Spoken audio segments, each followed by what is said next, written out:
என்ன நாங்க பெருசா கேட்டுவிட்டோம்? மக்கள் வந்து நிம்மதியா ஃப்ரீயா நின்னு பார்க்கிறதுக்கு ஒரு இடம், அதை நாங்க தேர்வு செஞ்சு அதுக்கு பர்மிஷன் கேட்கிறோம். ஆனா நீங்க என்ன பண்றீங்க? அந்த இடத்தையெல்லாம் விட்டுட்டு நெருக்கடியோட, மக்கள் நெருக்கடியோட எங்கெல்லாம் நிப்பாங்களோ அந்த இடமா பார்த்து செலக்ட் பண்ணி தரீங்க. உங்க எண்ணம் தான் என்ன சார்? நான் அவங்கள பார்க்க கூடாது, அவங்களோட பேசக்கூடாது, அவங்க குறைகளை கேட்க கூடாது, அவங்களுக்காக குரல் கொடுக்க கூடாது, என்னதான் சார் உங்க எண்ணம்? சரிங்க சார், ஒரு அரசியல் தலைவன் அப்படின்றதெல்லாம் மறந்துருங்க.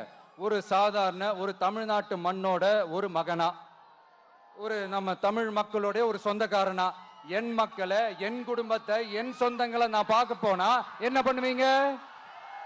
அப்பவும் தடை போடுவீங்களா? வேணாம் சார். இந்த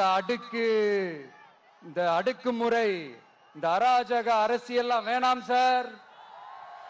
நாம ஒண்ணு இங்க தனியால் இல்லைங்க சார்,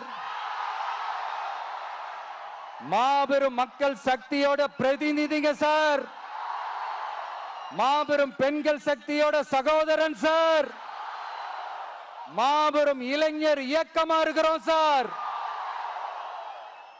மறுபடியும் சொல்றேன், 2026 ரெண்டு பேருக்கு நடுவுல தான் போட்டியே.